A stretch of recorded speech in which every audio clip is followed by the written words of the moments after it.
Hello, year 6.5. It's Mrs. Lamarcon again. So, what did you find in the rock pools? Or what research did you find about rock pools in Jersey and the organisms you can find? This is a short video of the rock pooling I did during half term. So this is a sand cast produced by a lugworm. They're normally about 15 to 20 centimetres long, and they live in a J-shaped burrow under the sand. So in this picture, you should be able to spot 3 thick top shells. They're about 3 centimetres in height and 2.5 centimetres in width. They're found on rocks and boulders from the upper to the lower shore. They have got purplish markings on their shell, but the top of the shell is often eroded and a beautiful silvery colour.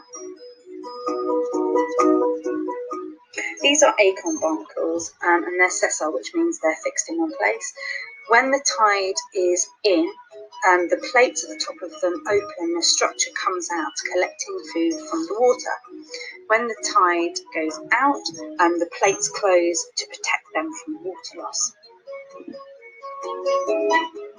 This is a limpet, and you'll see these on top of rocks with a sort of triangular shell.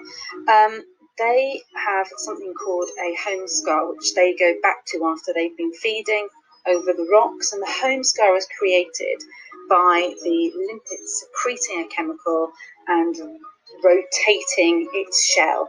You may also see a beautiful pink piece of seaweed called coral weed in this picture.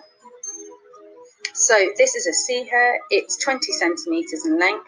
They have a shell internally, and if they are threatened or disturbed, they secrete a purple ink. It is one of my favourite sea creatures. These are the eggs of a sea hare, and you may find these up on the shore. So you may have spotted one of these shells. This is called a painted top shell. They're a beautiful bright colour, and scientists believe that the way they keep them clean is by having their own cleaning behaviour and cleaning their shells. Little starfish.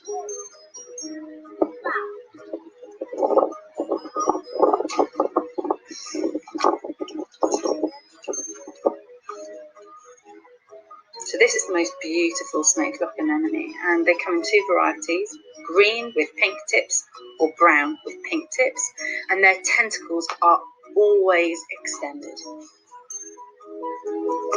This is a cushion star, and they're very well camouflaged and hidden underway under rocks. They have 5 arms. They can grow up to 5 centimetres, and if you look at the underside of them, in the centre, that's its mouth. So some of you may have seen this little chap. It's Elsia vividis. They can grow up to 4.5 centimetres long. However, the longest I've ever seen is about 2.5 centimetres. They're a beautiful green colour, and they have spots that shine blue, green and red and make them look like glitter. They lay their eggs between May and October on our shores.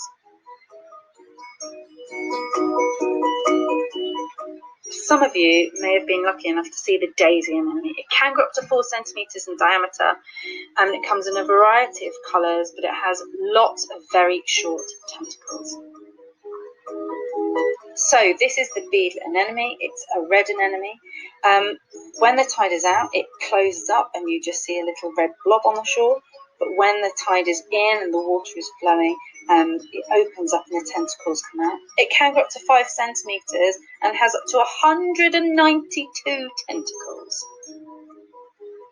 So it's called a beadle anemone because it has these beautiful blue spots around the top margin. You can see them here really clearly. So you may have seen this organism underneath the rocks, and it's called star ascidian. It's a group of individual organisms working together. They're normally purple, yellow, brown background with a star that is in a contrasting colour.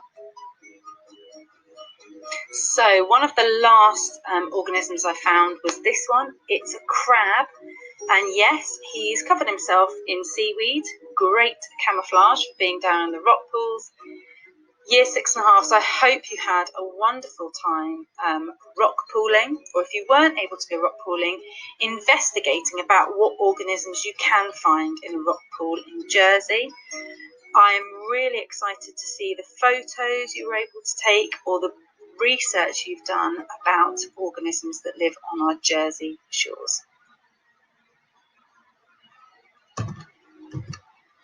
So your next challenge, year 6.5, day 7, can you find a reptile or amphibian local to Jersey? So reptiles have a backbone, they're air breathing, and the skin is made of scales or bony plates. An example of this would be the grass snake. An amphibian also has a backbone. They live on land and water, but they do need water or a moist environment, a bit like a frog. Good luck, year 6.5.